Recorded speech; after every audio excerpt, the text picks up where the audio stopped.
श्याम बनवारी, गिरधारी श्याम बनवारी, गिरधारी श्याम बनवारी, गिरधारी श्याम बनवारी, गिरधारी श्याम बनवारी, ओ गिरधारी श्याम बनवारी।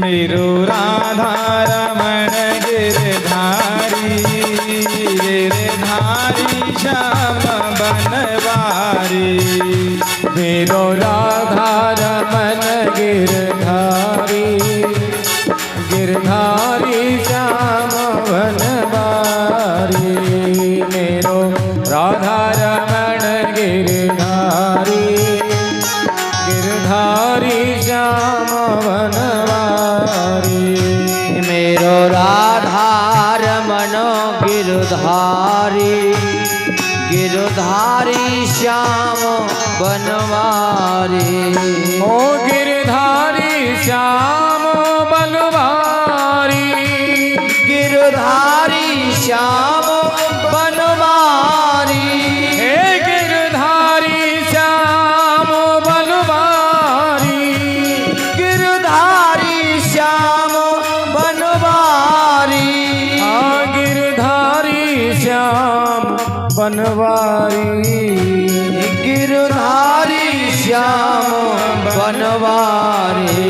ओ मेरो राधा रमन गिरधारी, जय हो। गिरधारी श्याम बनवारी, मेरो राधा रमन गिरधारी, गिरधारी श्याम बनवारी, मेरो राधा रमन गिरधारी, गिरधारी श्याम बनवारी, मेरो राधा रमन गिरधारी, गिरधारी श्याम बनवारी, मेरो राधा रमन गिरधारी, गिरधारी श्याम बनवारी।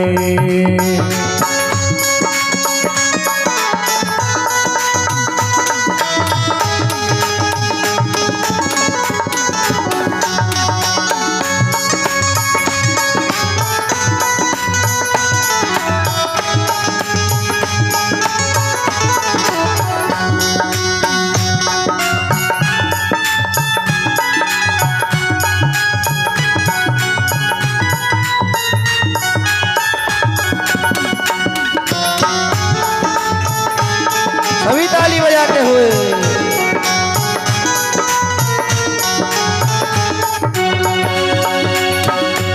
कोई आए बैठे पलकों पर, जय हो। जाए तो कोई इनकार नहीं, जय हो। हम दीवाने मुरली वाले के, किसी और के ताबेदार नहीं, हम दीवाने ब्रज गलियों के, किसी और से हमको प्यार नहीं। श्री हरिदास। ये बाका छबीला यार मेरा, और कोई हमारा यार नहीं, और कोई हमारा यार नहीं, और कोई हमारा यार नहीं। मेरो राधा रमन गिरधारी, गिरधारी श्याम बनवारी, मेरो राधा रमन गिरधारी, गिरधारी श्याम बनवारी। मेरो राधा रमन जय हो।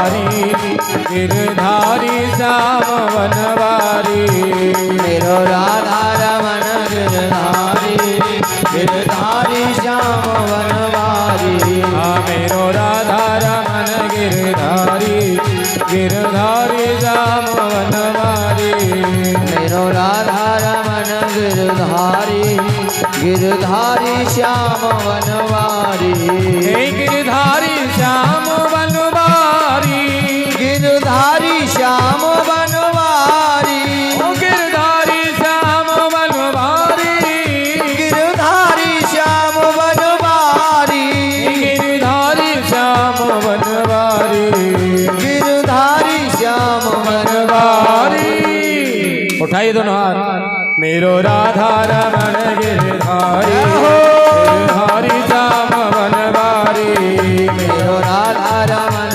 गिरधारी गिरधारी श्याम बनवारी मेरो राधा रमन गिरधारी गिरधारी श्याम बनवारी मेरो राधा रमन गिरधारी गिरधारी श्याम बनवारी गिरधारी श्याम बनवारी गिरधारी श्याम बनवारी गिरधारी श्याम बनवारी गिरधारी श्याम बनवारी गिरधारी श्याम बनवारी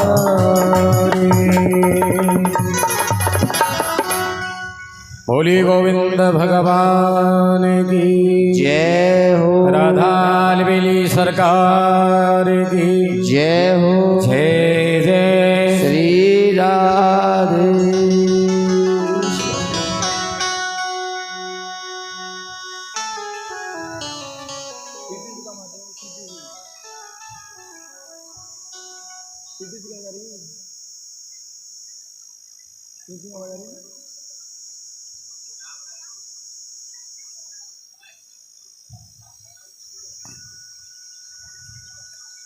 सभी प्रेम से बोले राधे राधे। माता बहनों, 2 दिन की बात और है, क्यों बात करते हो आप यहाँ कथा सुनने आते हैं, सुनाने आते हैं? पता तो पड़े आपके गांव वालों को कि आप बात करने आते हैं कि कथा सुनाने आते हैं। बता दो आप, इनकी भी समझ में आ जाएगी और हमारी भी समझ में आ जाएगी। जरा से बंद क्या हुए आप शुरू हो जाते हो। आपकी कथा कभी पूरी होने वाली नहीं है, हमारी तो फिर भी शायद चलो पूरी हो जाएगी 7 दिन में। ये तो जन्म भी कम पड़ जाए आपकी कथा के लिए तो। और हम रोजाना कहते हैं तिलक लगा के आया करो। कुछ लोगों ने लगाया नहीं और कुछ इतना लगा के आए हैं, पूरे ब्रजवासी बने हुए हैं। देखो बच्चों को कितना चावे, बच्चों में हंसने की बात नहीं है। संस्कार ऐसे ही तो आएंगे भगवान के प्रति, तब मन होगा जब हम धीरे धीरे भक्ति में प्रवेश करेंगे। जैसा भगवान के लिए है वैसा हम करने का प्रयास करेंगे। आज चंदन लगाएंगे, राम राम बोलेंगे, कल भजन भी करने लगेंगे, संतों की सन्निधि भी पाएंगे। लेकिन धीरे धीरे होता है ये सब। आप लोग चंदन नहीं लगाते इसका मतलब मंदिर नहीं जाते। आज 6 दिन हो गए कथा सुनाते सुनाते, 6वें दिन भी तिलक नहीं। अब देखो माता बहनों का तो दिखिए नहीं दिखिए, पर पुरुष वर्ग का तो दिख ही जाता है माथा। और हंस के बात को टाल देते हैं। राजा राम तिलक लगाओ, सबके खड़े हो। खुद लगा के नहीं आया तभी तो बोला इसको दंड।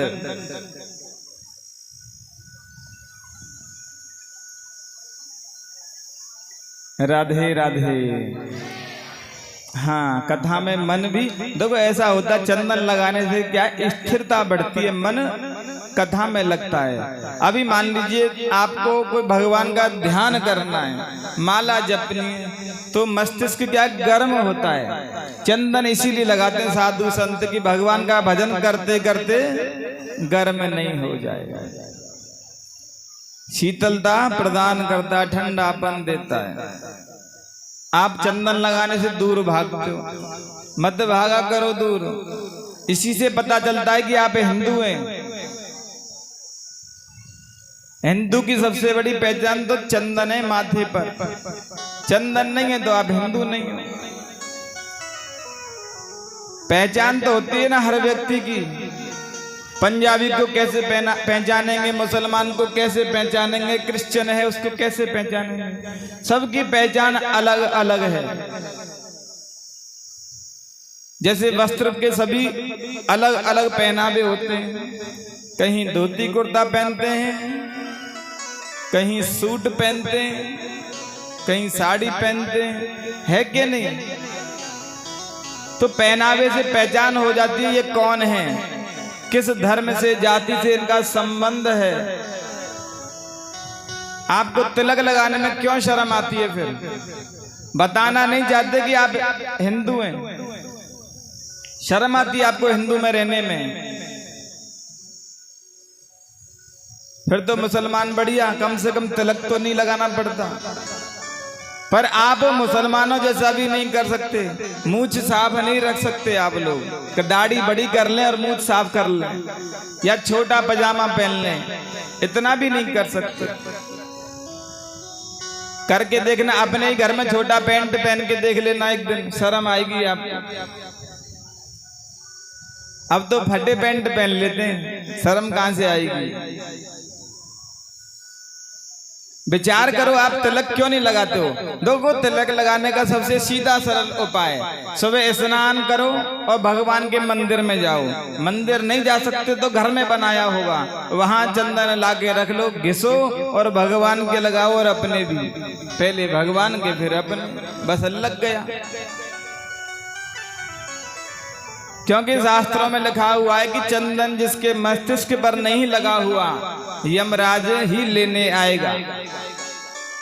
और चाहे भगवान का भजन नहीं करते लेकिन चंदन कंठी आपके गले में है, फिर भी यमदूत आपके पास में नहीं आ सकता। आपको लेने के लिए भगवान के पार्षद ही आएंगे, शाश्वत सत्य है। चंदन व्यक्ति समझ जाएगा कि ये तो भगवान का भगत है, इसके ऊपर हमारा अधिकार है ही नहीं, तो क्यों लेने आएगा वो हमें फिर। क्योंकि ये मोहर है, जिसके मस्तिष्क पर लगी मिल जाती है तो उसके पास में जाना नहीं है। पट्टा होता है ना, पट्टा जमीन के कागज, वैसे कागज है ये। तिलक लग रहा है, इसका मतलब भगवान के भक्त हैं और यमदूतों को उनके पास जाना नहीं है। अब चाहे आप भगवान के कितने बड़े भक्त हैं लेकिन चंदन नहीं है तो फिर आपको ले जाएंगे। इसलिए नित्य प्रति चंदन लगाना शुरू कीजिए। हमको बार बार कहना नहीं पड़े, और कल देखेंगे हम आपको फिर, ठीक है ना। कौन कौन लगा के आएगा कल चंदन? हाथ तो खड़ा करो, नजर में तो आए हमारी में। पीछे वाले लगा के नहीं आएंगे, इसका मतलब है ना।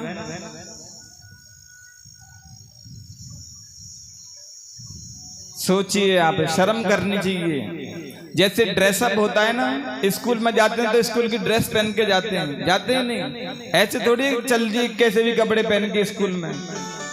ऐसे ही हमें भगवान के धाम में जाना है, भगवान के मंदिर जाना है, तो वहां का ड्रेस कोड है गले में कंठी होना और मस्तिष्क पर चंदन और चोटी। अब चोटी तो कौन रखेगा आप में से? पुराने लोगों को देखो, धोती कुर्ता पहनते हैं। संस्कृति है, मर्यादाएं हैं, तो इनको जागृत रखिए हमेशा। ऐसा नहीं कि चलो कल चंदन लगा के आ जाएंगे, परसों से फिर बंद। ये बिल्कुल गलत बात है। माथा कभी भी सूना नहीं रहना चाहिए। जैसे माता बहनें हमेशा बिंदी लगा के रखती हैं, नहीं रखती हैं, रखती है ना, वैसे ही पुरुष वर्ग को भी चंदन तो लगाना ही चाहिए। हनुमान जी के मंदिर में आए तो सिंदूर लगा लिया। हनुमान जी के चरणों का अगर सिंदूर लगाएंगे तो कष्ट पीड़ा भी दूर होगी, शनि का प्रकोप भी कम होगा, भाग्य में वृद्धि भी होगी। एक पंथ दो काज। मस्तिष्क भी आपका चंदन से परिपूरित हो गया और शनि ग्रह की 7.5 ढैया सब दूर, दशा महादशा किसी का कोई फर्क नहीं,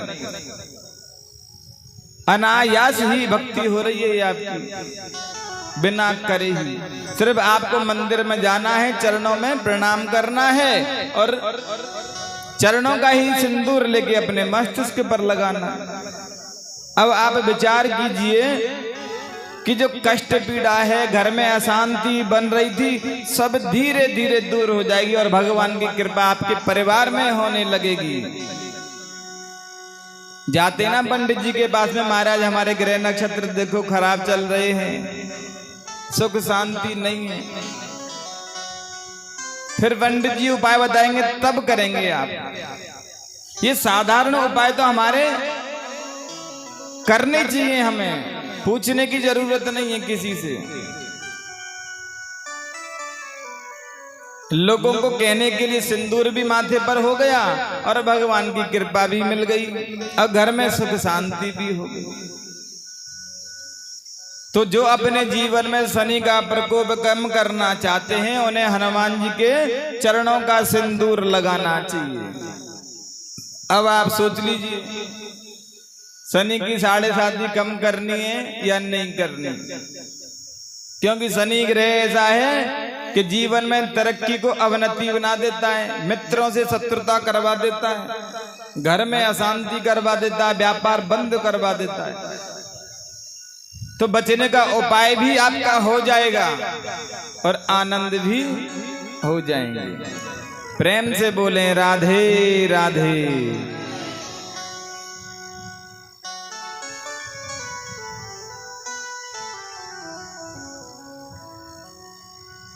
आज शुक्रवार, तो कल शनिवार है और हनुमान जी का दिन है। कल जरूर लगाना सभी, है ना? चंदन की बजाय सिंदूर ही लगा लेना। कल की कथा में आपने भगवान गोवर्धन गिरधारी का भव्य तरीके से पूजन मनाया, आनंद मनाया। ऐसे ही सभी ब्रजवासी, ये भी ब्रज क्षेत्र है जहां कथा कीर्तन होता ही रहता है, वैसे भी ब्रज क्षेत्र के पास में है आपका।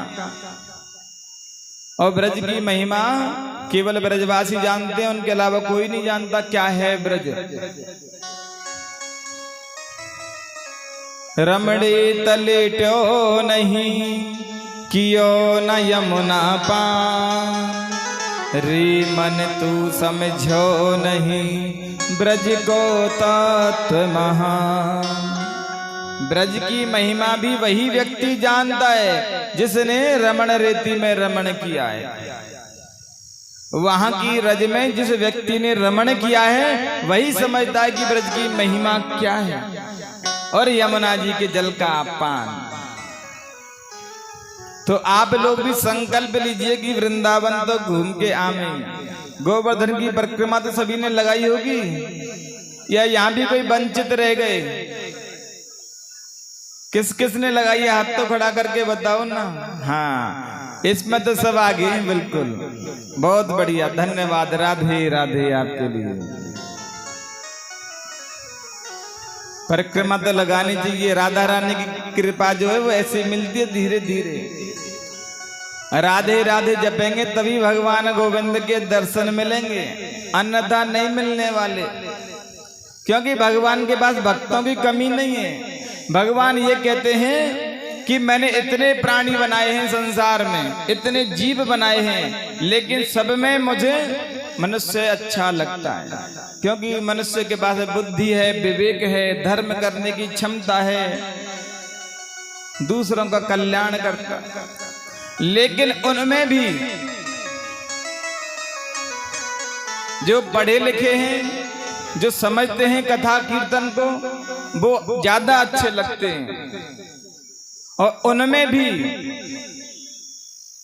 जो भगवान की भक्ति करते हैं, साधु हैं, संत हैं और दिन भर भगवान के नाम का स्मरण करते हैं, वे मुझे अत्यंत प्रिय हैं। चाहे वह जानवर हो और चाहे वह मनुष्य हो, चाहे पढ़ा लिखा हो या अनपढ़ हो, कोई फर्क नहीं पड़ता, लेकिन भगवान के नाम का जो स्मरण करता है वही मुझे प्रिय है। राधा राधा नाम को और सपने में हूँ जो ले जाको मोहन साबरो और रीझे अपनो कर ले, और सबके संकट दूर करेगी, सबके संकट दूर करेगी, वो बरसाने वाली बजाओ जय हो, बजाओ। जय हो। किस किस को संकट दूर करने हैं? हमें जिसको दूर करने हैं वो खड़े होकर के हाजिरी देंगे ठाकुर जी की। वो सबके संकट दूर करेगी, सबके संकट दूर करेगी, वो बरसाने वाली बजाओ जय हो, बजाओ जय हो। बजाओ राधा नाम की ताली, बजाओ राधा नाम की ताली, बजाओ राधा नाम की ताली, बजाओ राधा नाम की ताली। वो सबके संकट दूर करेगी, सबके संकट दूर करेगी, वो बरसाने वाली बजाओ, बजाओ, बजाओ राधा नाम की ताली, बजाओ राधा नाम की ताली, बजाओ राधा नाम की ताली, बजाओ राधा नाम की ताली।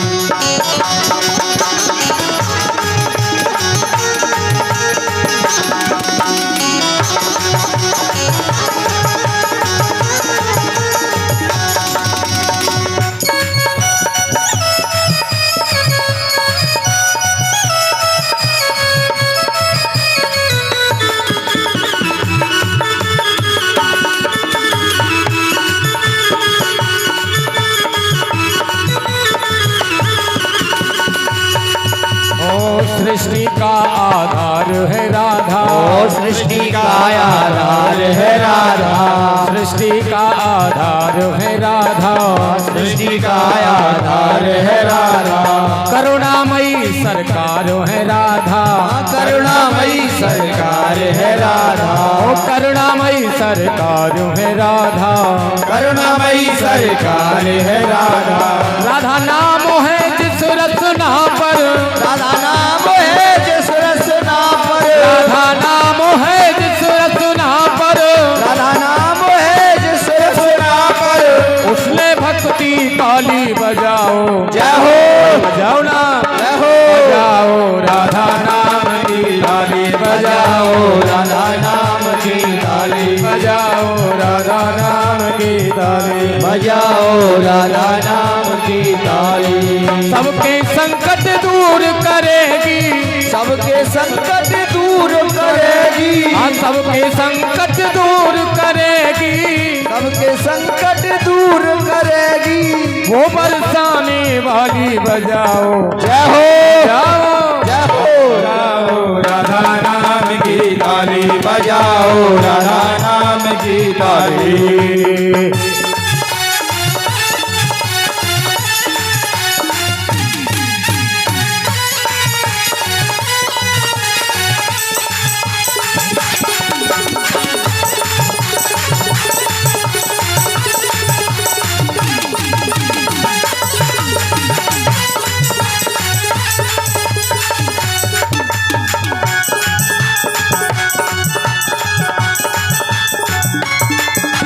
प्रेम सुधा बरसाने वाली, प्रेम सुधा बरसाने वाली, प्रेम सुधा बरसाने वाली, प्रेम सुधा बरसाने वाली, ओ करुणा रस छलकाने वाली, करुणा रस छलकाने वाली, हाँ करुणा रस छलकाने वाली, करुणा रस छलकाने वाली, तल मन शीतल कर जीवन में,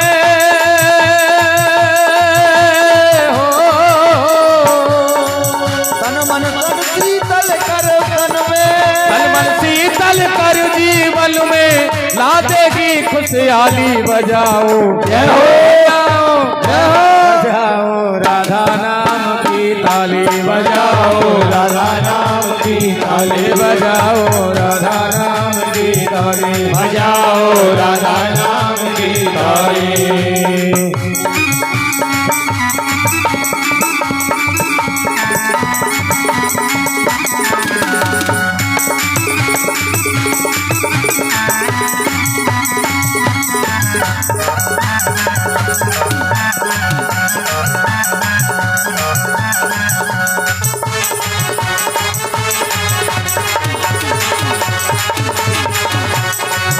हरि कृपा दृष्टि जिस पर कर देगी, कृपा दृष्टि जिस पर कर देती, कृपा दृष्टि जिस पर कर देगी, कृपा दृष्टि जिस पर कर देती, जीवन में खुशियाँ भर देगी, जीवन में खुशियाँ भर देती, आजीवन में खुशियाँ भर देगी, आजीवन में खुशियाँ भर देती, मन उपवन में फूल खिलेंगे,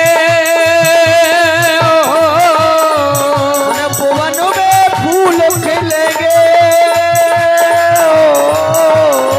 मन उपवन में फूल खिलेंगे, जब महके डाली डाली बजाओ, जाओ, उठाइए दोनों हाथ, हो बजाओ राधा नाम की ताली, बजाओ राधा नाम की ताली, बजाओ राधा नाम की ताली, बजाओ राधा नाम की ताली। सबके संकट दूर करेगी, सबके संकट दूर करेगी, सबके संकट दूर करेगी, सबके संकट दूर करेगी, वो बरसाने वाली बजाओ, जय हो, बजाओ, जय हो, बजाओ राधा नाम की ताली, बजाओ राधा नाम की ताली, बजाओ राधा नाम की ताली, बजाओ राधा नाम की ताली, बजाओ राधा नाम की ताली, बजाओ राधा नाम की ताली, बजाओ राधा नाम की ताली, बजाओ राधा नाम की ताली, बजाओ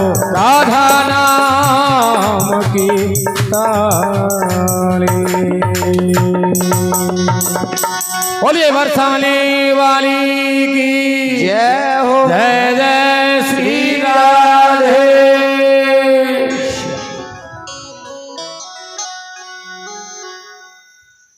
निर्णय आपका है, भगत बनना है या नहीं बनना। भगत जी बनने में कोई पैसे नहीं लगते। जब मन में आए भगवान का भजन शुरू कर दो, भगत जी बन जाए। और भगत जी बन गए तो यमदूत अपने पास में आएंगे नहीं, फिर तो भगवान के पार्षदों को ही आना पड़ेगा। आपका आदर होगा। अब आदर करवाना चाहते हैं या अनादर, ये तो विचार करना आपको पड़ेगा। हम तो बता ही सकते हैं।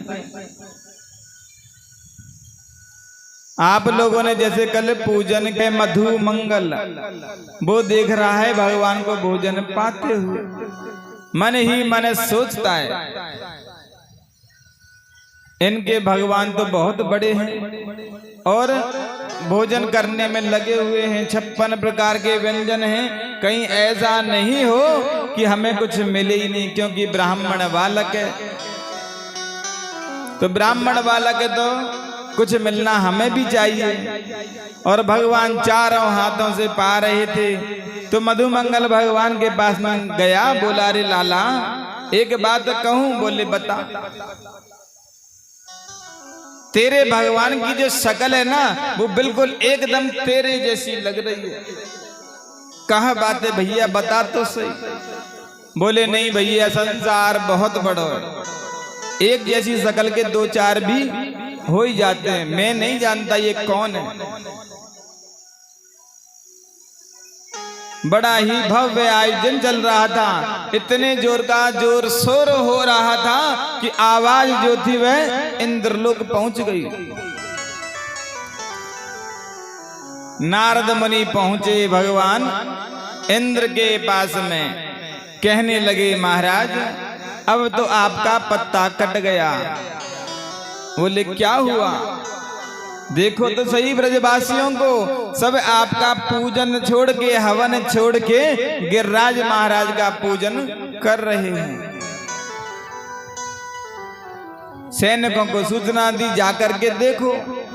खबर लगी कि बिल्कुल सही कह रहे हैं। इंद्र को क्रोध आ गया कि मेरी जो वर्षों की पूजा चल रही थी आज वह बंद हो गई। सांवर्तक नामक मेघमालाओं को बुलाया गया और कहा कि ब्रज में जाओ और इतना तेजी से बरसना प्रारंभ करो कि पूरा ब्रजमंडल बह जाना चाहिए। घनघोर घटाएं छा गई, बरसात शुरू हो गई। तभी भगवान कहने लगे, अरे इंद्र, कैसा खीर में नमक डाला है। यहाँ सभी आनंद से भगवान का पूजन करने लगे हैं और तुमने बरसना प्रारंभ कर दिया। सभी दौड़े दौड़े भगवान के पास पहुंचे, बोले कन्हैया, अब तुमने कहा था कि हमारी रक्षा करना, अब हमारी रक्षा करो, क्योंकि बरसात हो रही है, अब यहाँ कहाँ रहेंगे हम। तो भगवान गोविंद ने गिरिराज पर्वत को उठा लिया और छोटी उंगली के नख पर धारण कर लिया। तभी से भगवान का एक नाम गिरवरधारी भी पड़ गया, गिरधारी भी पड़ गया। सभी ब्रजवासी दौड़े दौड़े भगवान के पास में आ गए। गोवर्धन महाराज के नीचे सभी आगे पर्वत के नीचे। इधर घनघोर बरसात हो रही है। भगवान ने आदेश दिया शेषनाग को, चारों तरफ उसने बाड़ लगा ली, जल अंदर नहीं जाए। एक ओर सुदर्शन जी महाराज जल को सुखाने में लगे हैं और एक ओर अगस्त मुनि बैठ के जल का पान करते। पूछने लगे परीक्षित महाराज, ये अगस्त ऋषि कौन और जल का पान क्यों कर रहे। सुखदेव स्वामी कहने लगे, राजन, त्रेता युग के समय की बात है। सीता जी नित्य प्रति भोजन बनाया करते। भोजन तो सभी बनाते, लेकिन उनका नियम था किसी साधु को, ब्राह्मण को, महात्मा को भोजन कराती थी नित्य प्रति। होते हैं कई लोगों के संकल्प कि हम पहले गाय को रोटी देंगे, उसके बाद में स्वयं पाएंगे। यहाँ तो लगभग सभी गाय को रोटी देते होंगे। हाथी खड़ा कर दिया करो, खबर तो लग जाए। नहीं दिया करो, पहली रोटी गाय की होती है। इस बहाने गाय को भी भोजन मिल जाता है और आपका पुण्य बढ़ जाता है। भगवान स्वयं, आप विचार कीजिए, गाय को चराने के लिए जाते थे, बछड़ों को चराने जंगल में जाते थे। आप विचार कीजिए क्या जरूरत थी भगवान को। उनके यहाँ दास दासी नौकर नहीं थे क्या? 9 लाख गाय थी भगवान के यहाँ पे, पर फिर भी जाते थे, क्योंकि गाय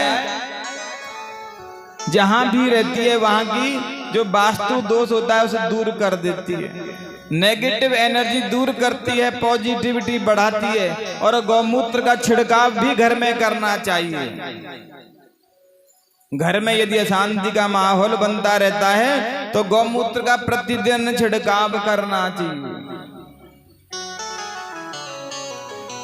ये शास्त्रों की बातें हैं, झूठी नहीं है शास्त्रों में। जैसे पीपल का पेड़ है, वह 24 घंटे ऑक्सीजन देता है, इसीलिए शास्त्र में इसे काटने के लिए वर्जित बताया है। और तुलसी का बिरवा घर घर में होना चाहिए, क्योंकि यह भी अनेक रोगों को नष्ट करता है। मंदिर में जाते हैं, चरणामृत लेते ना, मंदिर में जाते हैं तब उसमें तुलसी दल होता है। उससे हमारे जितने भी रोग दोष हैं नष्ट होते हैं, बैक्टीरिया नष्ट करता है। और चरणामृत लेने का विधान भी है। जब चरणामृत लो तो कभी जमीन पर एक बूंद भी नहीं गिरनी चाहिए। अगर एक बूंद भी गिर गई तो हनुमान जी महाराज भगवान के जल को जमीन पर गिरने नहीं देते, स्वयं आते हैं और चाटते हैं अपनी जीभ से, और उसका पाप हमें लगता है। तो कुछ ऐसी बातें हैं जो हमें अपने जीवन में करनी चाहिए। गाय को नित्य प्रति रोटी दिया करो।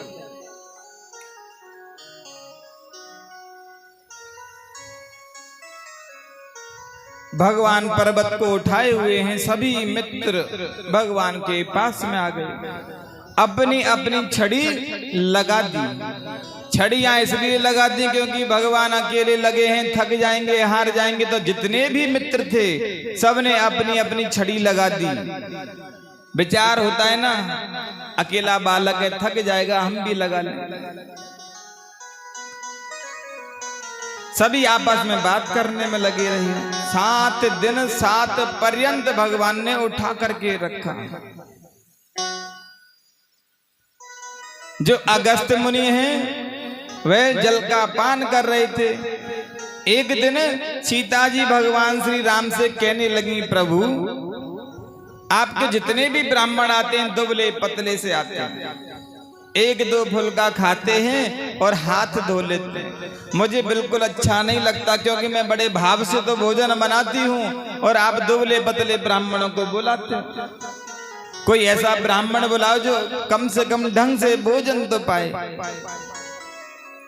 राम जी ने कहा, देवी अभी तुमने ब्राह्मणों को देखा ही कहाँ है?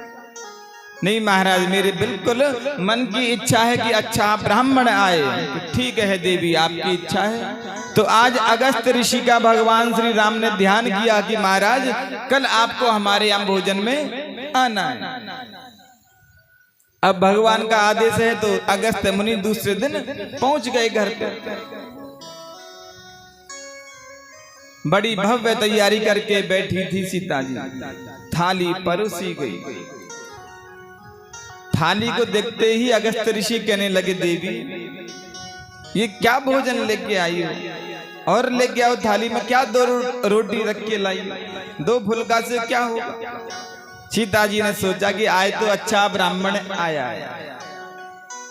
बोली, महाराज आप भोजन करना प्रारंभ कीजिए, मैं और लेके आती हूँ। सीता जी रसोई में गईं और लेने के लिए। इधर अगस्त ऋषि ने भोजन करना प्रारंभ किया। सीता जी लेने गई, इतने में थाली खाली कर दी। सीता जी परोसती जाएं और अगस्त ऋषि पाते जाएं। सुबह से शाम हो गई भोजन पाते पाते। सीता जी सोचने लगे, कैसा ब्राह्मण कितने दिन का भूखा है? 1 दिन हुआ, 2 दिन हुआ, 3 दिन अनवरत चलता रहा। सीता जी बनाते बनाते थक गई। भगवान गणेश जी के पास में गई, बोले महाराज रिद्धि सिद्धि सहित आप हमारे यहाँ आओ। तो रिद्धि सिद्धि पूड़ियां बेलने में बैठ गए और गणेश जी महाराज निकालने बैठ गए। सीता जी परोसने में लगी रही। 10 दिन हो गए भोजन पाते पाते। सीता जी पास में गई, कहने लगी, महाराज मैं आपको प्रणाम करती हूँ।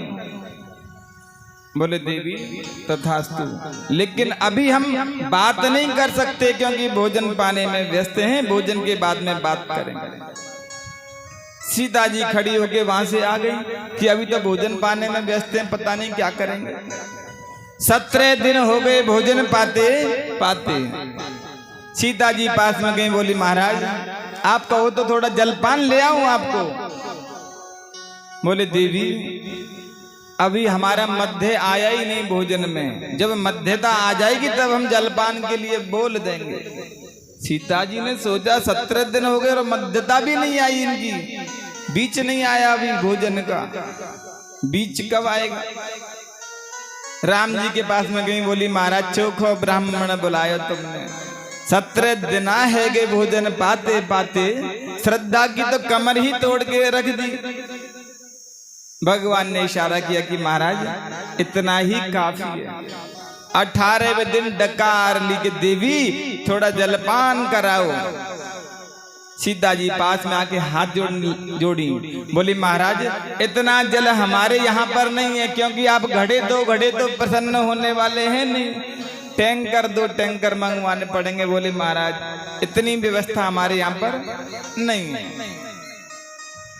तो भगवान ने कहा हे ऋषिगण, इस जन्म में आपने भोजन पाया है, अगले त्रेता युग में जब आऊंगा तो खूब जल का पान करना। तो आज वही अगस्त ऋषि बैठ करके जल का पान कर रहे हैं और इधर सुदर्शन चक्र जल को सुखा रहे हैं। भगवान गिरिराज पर्वत को छोटी वाली उंगली के नख पर धारण करके खड़े हुए हैं और सभी मित्र भगवान को देख रहे हैं।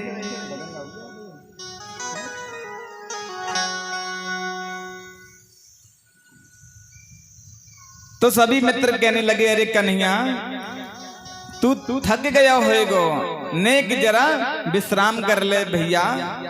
भगवान ने कहा कि नहीं, अगर मैं विश्राम करूंगा तो तुम्हारा विश्राम खराब हो जाएगा। बोले नहीं भैया, हम तो कितने लोग लगे हुए हैं और तू अकेला हो तो थक गया होएगा भैया, अकेला हो, थोड़ा सा विश्राम कर ले। भगवान ने जरा नीचे किया, जैसे ही नीचे किया जितनी भी छड़ी लगा रखी थी सब चट चट करके टूट गई। कहने लगे, रे कन्हैया संभाल, अरे लाला संभाल, तो नीचे आता जा रहा है। भगवान ने संभाल ली।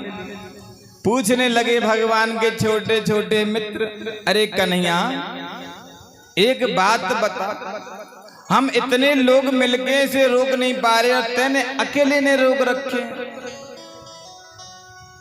इतनी ताकत कहां से आई भैया, ये बता।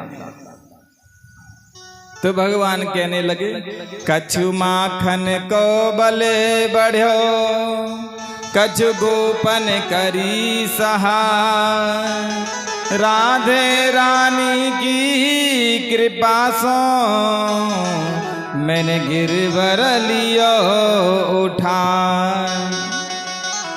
भैया कुछ तो मेरी आप लोगों ने सहायता की और कुछ आपको पता ही है, पहले मैं माखन मिश्री खाया करता था, बहुत ताकत है मेरे में, और बच्ची कुची राधा रानी की शक्ति है जिनके प्रताप से उठा लिया।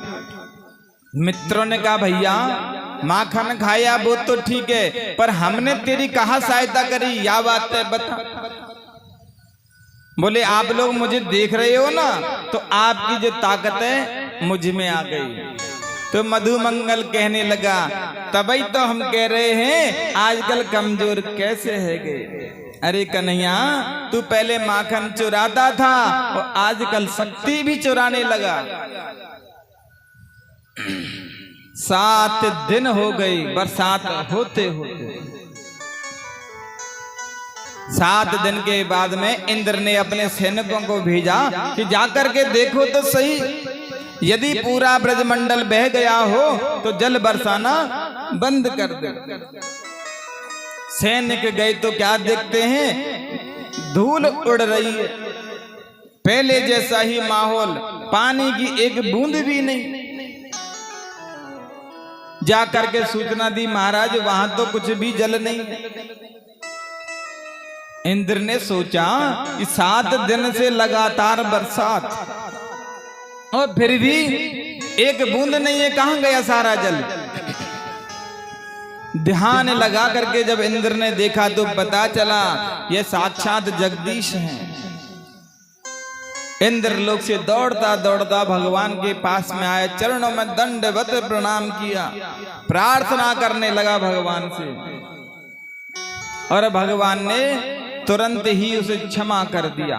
अपराध किया है उसने, फिर भी क्षमा किया। क्यों क्षमा किया पता है आपको? क्योंकि 7 दिन और 7 रात्रि सभी ब्रजवासी भगवान के सन्निकट रहे, समीप में रहे, और भगवान ऐसे लोगों का कभी भी अहित नहीं करते। जो लोग संतों के, ब्राह्मणों के निकट भक्तों को लेके जाते हैं, भगवान की भक्ति में जिनका मन लगाते हैं, उन्हें कभी भी दंड नहीं देते। चाहे स्वयं भक्ति करे या ना करे, पर दूसरों को जो प्रेरणा देता है उससे कभी भी भगवान दुख नहीं देते। इंद्र को भगवान ने क्षमा किया।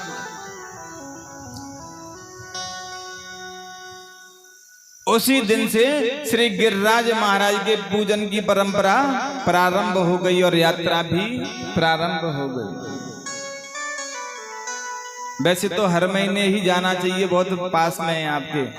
पूर्णिमा के दिन जाओ, भगवान का दर्शन पाओ, क्योंकि हमारा जो जीवन है बड़ा ही पावन है। एक तो भगवान के ब्रज के बिल्कुल पास में और मानव योनि मिली है।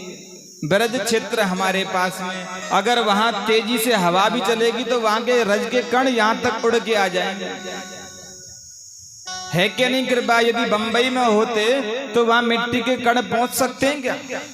नहीं जा सकते। लेकिन यहाँ के जो ब्रज के जो कण हैं, जिसमें भगवान स्वयं खेले हैं, भगवान ने लीलाएं की हैं, तेजी से हवा चले तो उड़ के आ जाए।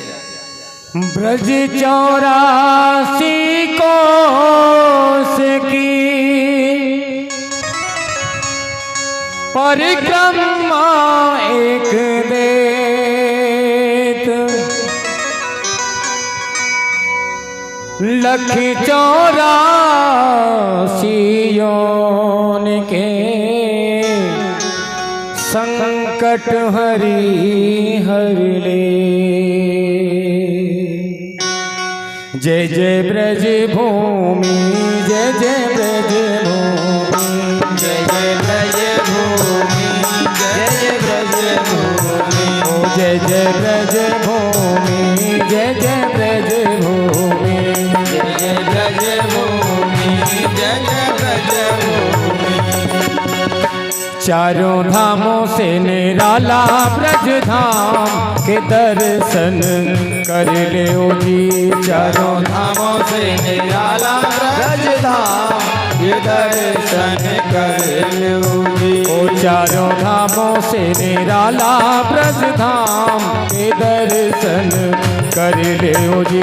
चारों धामों से निराला ब्रज धाम के दर्शन कर लो जी।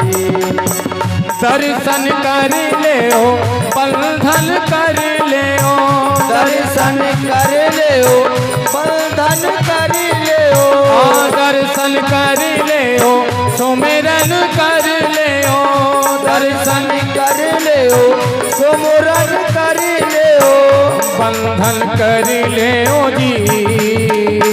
लेके राधा जी, लेके राधा जी बिहारी जी को नाम के दर्शन कर ले ओ जी। लेके राधा जी बिहारी जी को नाम सभी का ये ताल बजाते हुए दर्शन कर ले ओ जी। ओ चारों धामों से निराला ब्रज धाम के दर्शन कर ले ओ जी। चारों धामों से निराला ब्रज धाम के दर्शन कर ले ओ जी।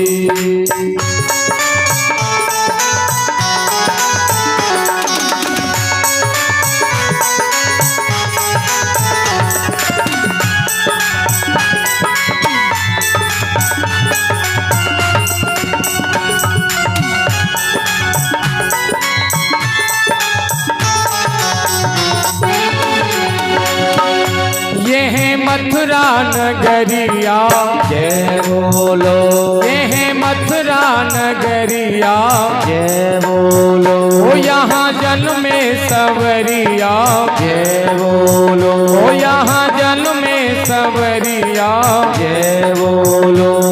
ओ आठ आधी रात जन्म प्रभु लीनो, आठ आधी रात जन्म प्रभु लीनो, सुर नरी मुनि जन चित सुखो दीनो, नर जन मुख सवे सुख दीनो।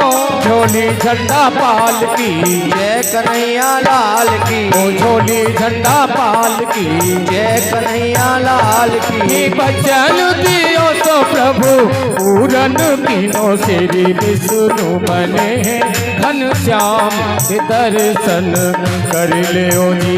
चारों धामों से निराला ब्रज धाम के दर्शन कर लो जी।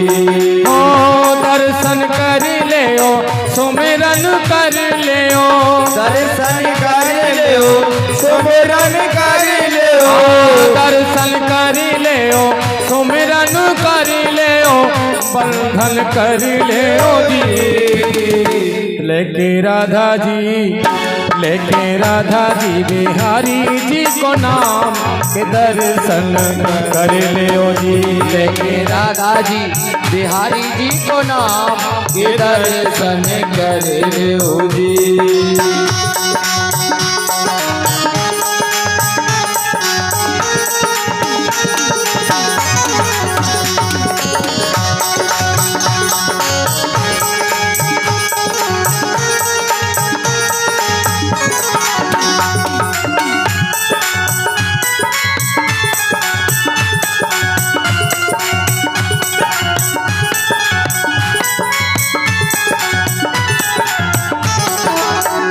कान्हा मथुरा से आयो गोकुल में, कान्हा मथुरा से आयो गोकुल में। माखन चोरी कहायो गोकुल में, ओ माखन चोरी कहायो गोकुल में। ओ माखन खायो याने मटकी उखोरी, ओ माखन खायो याने मटकी उखोरी। माखन खायो याने माटी वो खाई, माखन खायो याने माटी उखाई। पकड़ो यशोदा ने तो दीनी सफाई, ओ पकड़ो यशोदा ने दीनी सफाई।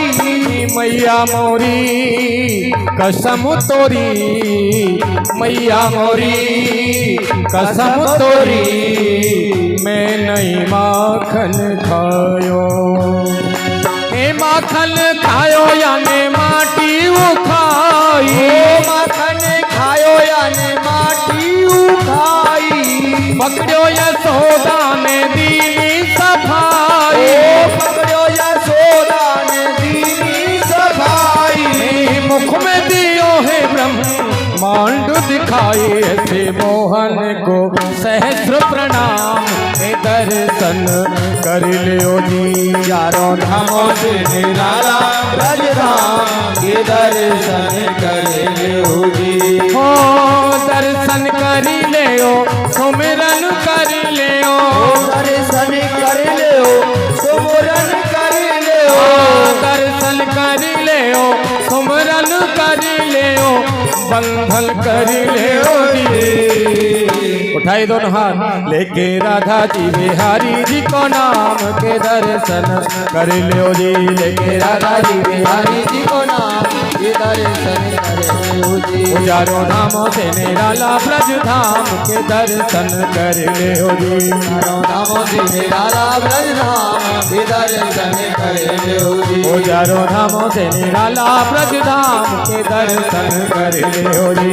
चारों धामों से निराला ब्रज धाम के दर्शन कर ले ओ जी। ओ दर्शन कर ले ओ, सुमिरन कर ले ओ, दर्शन कर ले ओ, सुमिरन कर ले ओ। दर्शन कर ले ओ, सुमिरन कर ले ओ, बंधन कर ले ओ जी। लेके राधा जी बिहारी जी को नाम के दर्शन कर ले ओ जी। लेके राधा जी बिहारी जी को नाम के दर्शन कर ले ओ जी। चारों धामों से निराला ब्रज धाम के दर्शन कर ले ओ जी। चारों धामों से निराला ब्रज धाम के दर्शन कर ले ओ जी। ओ चारों धामों से निराला ब्रज धाम के दर्शन कर ले ओ जी। चारों धामों से निराला ब्रज धाम के दर्शन कर ले ओ जी। के दर्शन कर ले ओ जी। बोलिए वृंदावन में हरिलाल की जय हो। जय जय श्री राधे।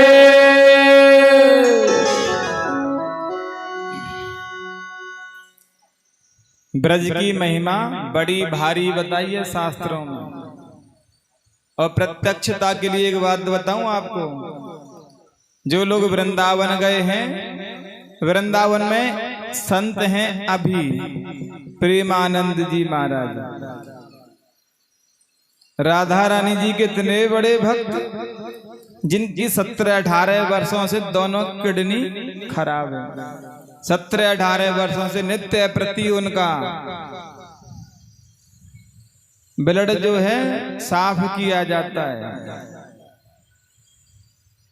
पर भगवान की कृपा है जो अभी तक है, क्योंकि राधा रानी के भक्त हैं और भक्तों को भगवान कभी दुखी देखना नहीं चाहते।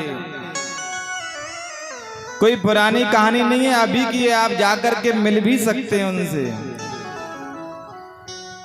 जिसका भी मन करे, प्रेमानंद गोविंद शरण जी महाराज हैं, उनके यहाँ जाओ, दर्शन पाओ। ऐसे ऐसे महान विभूति हैं वृंदावन धाम में, जिन पर भगवान की अहेतु की कृपा बरस रही है। शरीर कष्टों से घिरा हुआ है, लेकिन उन्हें जरा भी पता नहीं चलता। रात्रि में केवल 3 घंटे विश्राम करते हैं। 1:30 बजे तो आसन से खड़े हो जाते हैं और 2:30 बजे संध्या वंदन करके भगवान के भजन कीर्तन में बैठ जाते हैं। आप और हम भी नहीं कर सकते।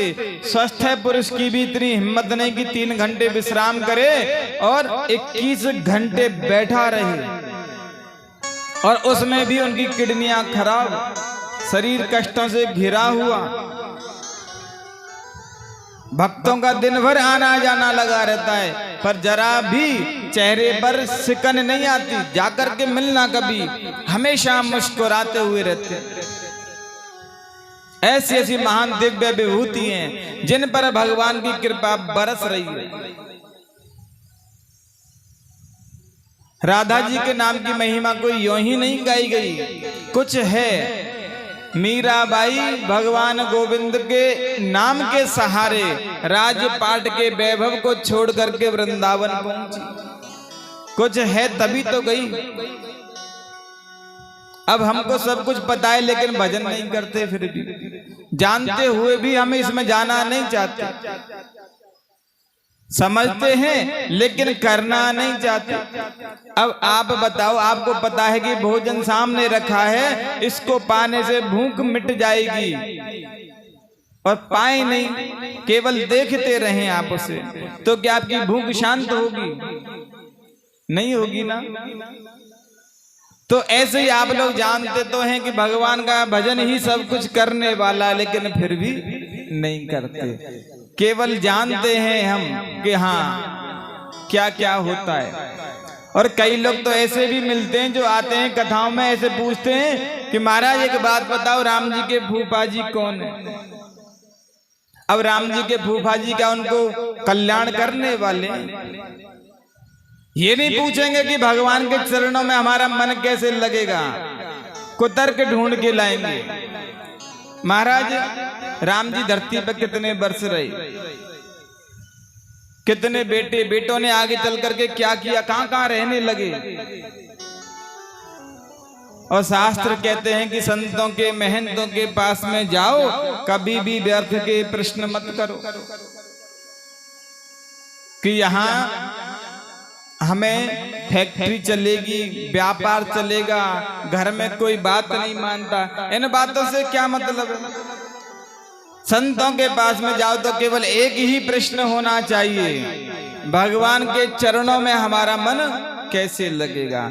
और जब भगवान के चरणों की ही प्राप्ति हो जाएगी तो फैक्ट्री भी बढ़िया चलेगी और घर में भी बहुत अच्छा मन लगेगा। संत का क्षण और अन्न का कण कभी बर्बाद नहीं करना चाहिए। अभी अनायास में संत मिल जाते हैं, इसलिए दुरुपयोग करते हैं, अनेकानेक बातें करते हैं। और अभी प्रेजेंट के समय में जो बागेश्वर सरकार हैं, वहां के महंत धीरेन्द्र शास्त्री एक एक क्षण के लिए तरस रहे हैं लोग कि हमारा नंबर आ जाए। तरस रहे हैं ना। जो भी जाते हैं लाखों की भीड़ बैठी है और सोच के यही बैठे हैं कि भगवान 1 मिनट मुझसे बात कर ले, मेरे बारे में बता दें। इसी को क्षण बताया गया है। जब हमारे पास में होते हैं तब हम उनकी महत्वता नहीं करते, और जब कोई कष्ट आ जाता है तो एक एक क्षण के लिए हम तरसते हैं, सोचते हैं कि हमारा भी 1 मिनट नंबर आ जाए, उनसे बात हो जाए, हमारे बारे में बता दें। तो संत का क्षण और अन्न का कण कभी बर्बाद नहीं हो, इन बातों का हमें प्रयत्न करना चाहिए।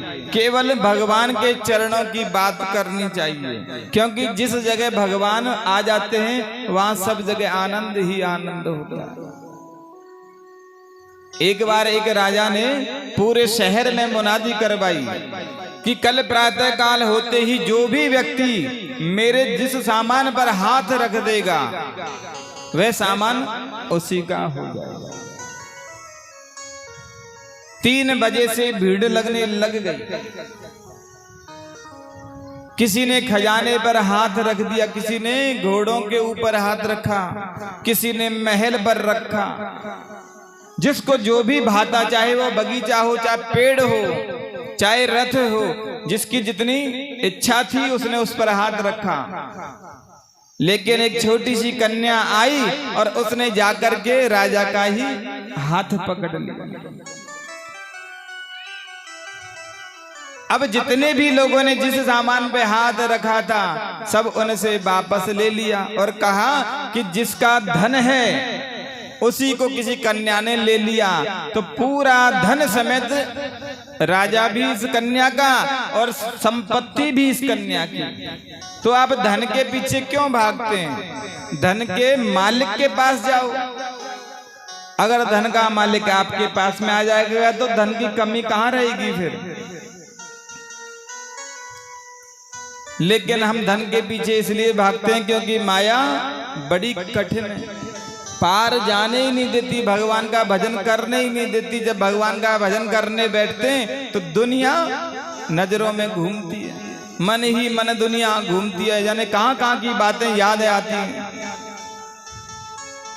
जिन बातों से कोई मतलब भी नहीं, ऐसी ऐसी बातें घूमेंगी और हम फिर भगवान का भजन करना बंद कर देते हैं क्योंकि मन में स्थिरता होती नहीं और स्थिरता नहीं होने पे हम बंद कर देते हैं।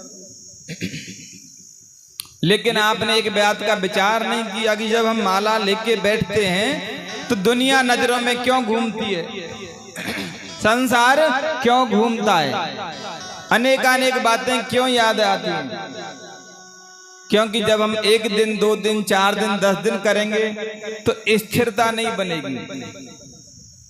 ऐसा थोड़ी कि बालक ने जन्म लिया, जन्म लेते चलने लग जाता है, ऐसा होता है क्या? नहीं होता। सृष्टि का जैसा विधान है उसी के अनुरूप हमें कार्य करना पड़ता है।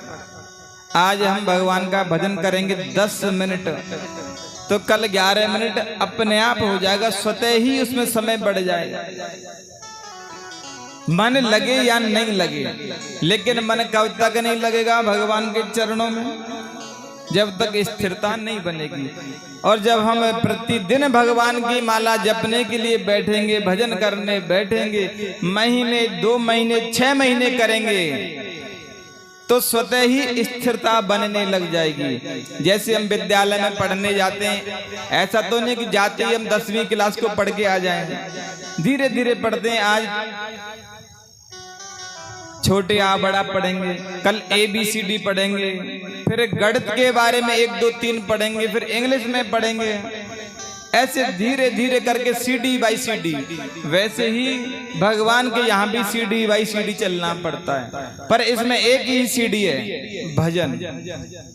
माला लेके बैठो और भगवान के राम नाम को गाओ, राधा नाम को गाओ, उसी से धीरे धीरे मन में स्थिरता बढ़ती चली जाएगी और भगवान फिर आपके चारों ओर से आनंद ही आनंद बना देंगे। वे संत जिनकी हम आपको कहानी सुना रहे हैं, उन्होंने ही कहा था कि हम बड़े दुख पाते थे, हमारे जेब में अल्ट्रासाउंड कराने के लिए 250 रुपए नहीं होते थे, और आज भगवान की इतनी बड़ी कृपा की 250 साधु महात्मा नित्य प्रति भोजन पाते हैं। पता नहीं कहां से आता है, कौन देता है। कई लोग देखते होंगे उनकी वीडियो, यहां भी देखते हैं कोई, प्रेमानंद जी महाराज, चलो 1 2 भगत जी तो हैं, देखोगे तो पता चलेगा। संसार में पुराना जमाना थोड़ी है जो पता नहीं चलेगा, आज तो इंटरनेट का जमाना है, मोबाइल फोन का है, यहाँ देश विदेश की बातें कुछ मिनटों में मिल जाती हैं। आप पता नहीं कहाँ पीछे रह रहे हैं, अभी तक पीछे हैं आप लोग, अभी बहुत। आप ब्रज के इतने नजदीक होते हुए भी पीछे हैं, ऐसा नहीं होना चाहिए। भक्ति को स्थान दीजिए। जब भक्ति हृदय में प्रवेश करेगी तो माया स्वतः दूर हो जाएगी, और माया दूर हुई फिर आनंद ही आनंद है। जहां भी जाएगा वहां आनंद की प्राप्ति होगी।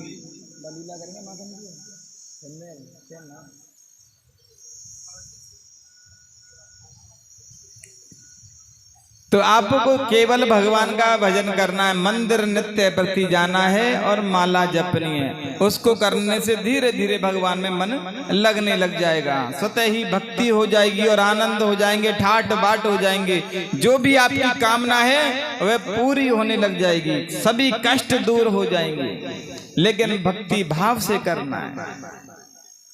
भगवान का भाव मन में ला करके माला जपिए, दर्शन पाइए भगवान का। जरूरी नहीं है कि आपको वृंदावन है, गोकुल में जाके भक्ति करनी है। घर में रह के भी भगवान का भजन किया जा सकता है। और यहाँ तो देखो कितना पावन क्षेत्र है।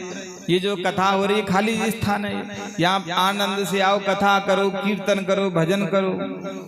ये आप लोगों के लिए ही बनाया हुआ है। इससे क्या होगा, मंदिर का कल्याण भी होगा और लोगों को पता चलेगा कि यहाँ का मंदिर कितना अच्छा है, कितने लोग अच्छे हैं। मंदिर पे जाते हैं, भक्ति भाव से कीर्तन करते हैं, चारों ओर आपकी प्रशंसा होगी। प्रशंसा उसी की होती है जो अच्छा होता है।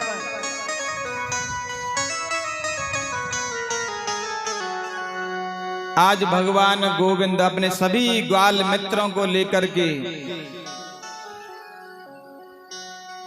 माखन लेने के लिए चले गए। सभी मित्रों से पूछ लेते पता। भगवान माखन चोरी किया करते थे।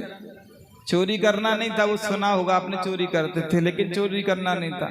भगवान के जितने भी मित्र थे वे स्वयं कहते थे, कन्हैया आज हमारे घर से माखन लेंगे हम। अब बताओ, घर का मालिक अगर साथ में जाए तो उसे चोरी करना बोलते हैं क्या? चोरी तो वह होती है जिसमें घर वालों को पता ही नहीं, खबर ही नहीं, और पीछे से लेकर के भाग जाए। लेकिन भगवान अपने वही मित्रों को साथ लेके जाते जो स्वयं कहते थे कि कन्हैया आज हमारे घर चलो, वहां आज माखन मिश्री पाएंगे। जब माताएं नहीं रहती थी, पिताजी नहीं रहते थे, दोपहर के समय में भगवान प्रवेश करते थे पूरी ग्वाल वाल मंडली के साथ। और मंडली का नाम बाल गोपाल चौर्य विद्या प्रसार मंडल। केवल बालक ही बालक, छोटे छोटे, सबको लेकर के प्रवेश करते। एक के ऊपर एक खड़े हो जाते, तब जाकर के मटकी हाथ में आती माखन। जितना होता उतना खा पी लेते और बच जाता तो मटकी को फोड़ देते। नित्य प्रति यही कार्य था भगवान का। माखन जितना खा सकते उतना खाते और बाकी की मटकी फोड़ देते। अब जो गोपियां थी बड़ी दुखी हो गई, तो एक दिन गोपियों ने प्लान बनाया कि हमें चलना चाहिए और मैया यशोदा से शिकायत करनी है। तो सभी गोपियां एक साथ मिलकर के मैया यशोदा के महल की तरफ गईं, शिकायत करती हैं। जय हो। हे मैया तेरो लाढिलो, मैया तेरो लाढिलो, और है गयो माखन चोर। माखन खायो संग में मेरी दई मटुकिया हो। अरे मैया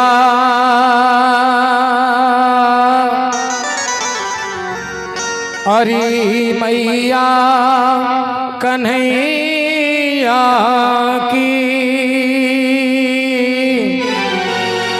अरे मैया कन्हैया की शरारत क्या कहूँ, नटखट की मटुकिया, हे मटुकिया फोड़ दी मोरी, मटुकिया फोड़ दी मेरी, मटुकिया फोड़ दी मोरी।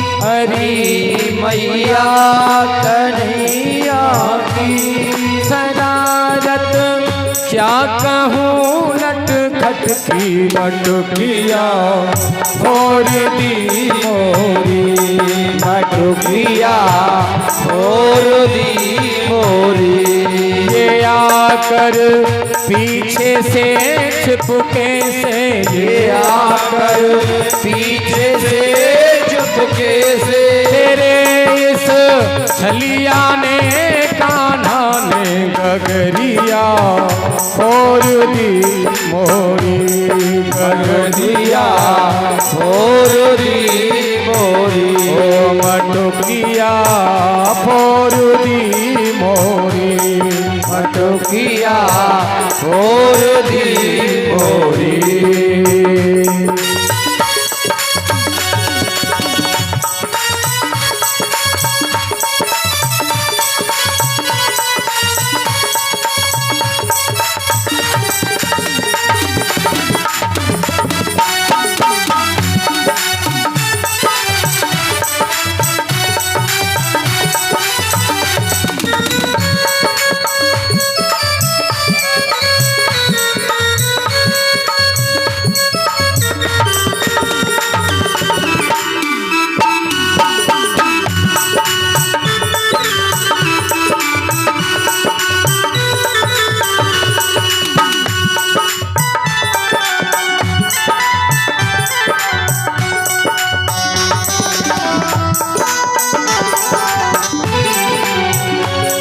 अंधेरी रात में आकर मेरा माखन चुराता है मेरा माखन चुराता है अंधेरी रात में आकर मेरा माखन चुराता है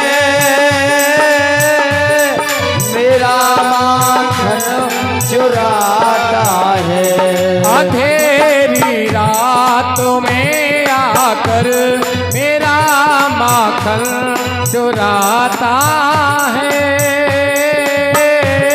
मेरा माखन चुराता है ये लड़ता है झगड़ता है मुझे आंखें दिखाता है मुझे आंखें दिखाता है ये लड़ता है झगड़ता है मुझे आंखें दिखाता है मुझे आंखें दिखाता है हरी मैया तेरे कन्हैया को जब पकड़ती हूँ तो मुझे आंखें दिखाने लगता है और डरता नहीं है नहीं डरता और क्या किया क्या किया चुंदरिया खींच कर मेरी माँ मरिया खींच कर मेरी माँ चुंदरिया खींच कर मेरी माँ वो मारा आते घूंघट पट पर नथनिया हो नथनिया तोड़ दी मोरी नथनिया तोड़ दी मोरी गगरिया फोड़ दी मोरी गगरिया फोड़ दी मोरी हरी मैया कन्हैया की हरी मैया कन्हैया की शरारत क्या कहूँ नटखट सी गगरिया जय हो गगरिया फोड़ दी मोरी गगरिया फोड़ दी मोरी ओ मटुकिया फोड़ दी मोरी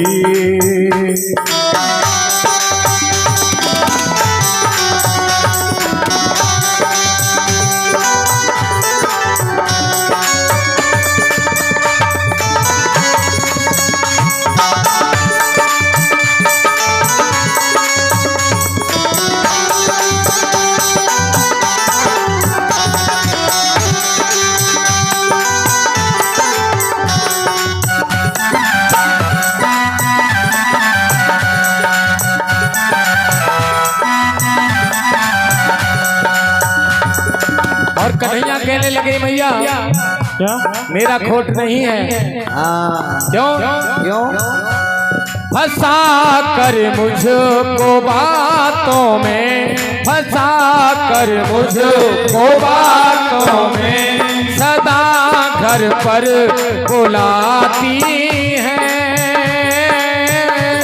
सदा घर पर बुलाती है। हंसा कर मुझको बातों में, सदा घर पर बुलाती है, सदा घर पर बुलाती है। अगर इनकार करूं मैया, अगर इनकार हरी मैया मैया अगर मैं ना ही करता हूं तो क्या करती है पता है? क्या करती है? अगर इनकार करूं मैया शिकायत लेके आती है, शिकायत लेके आती है। अगर इनकार करूं मैया शिकायत लेके आती है, शिकायत लेके आती है। ये झूठी है जमाने की, ये झूठी है जमाने की। अरे भैया ये ब्रज गोपी बड़ी झूठी है एक नंबर की।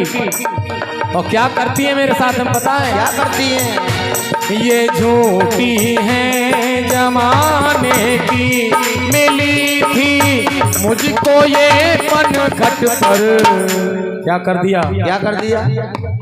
मिली थी ये मुझे पनघट पर बसुरिया, बसुरिया तोड़ दी मोरी, बसुरिया तोड़ दी मोरी, बसुरिया तोड़ दी मोरी, टोकिया फोड़ दी मोरी।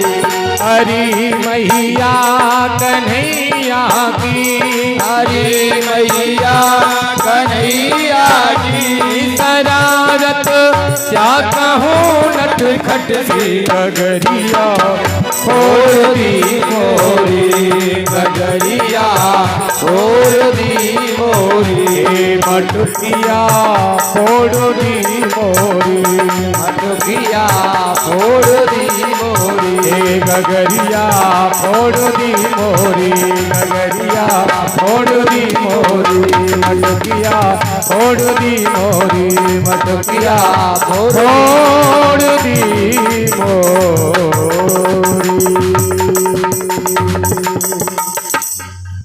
बोलिए कृष्ण कन्हैया लाल की जय हो, माखन चोर भगवान की जय हो।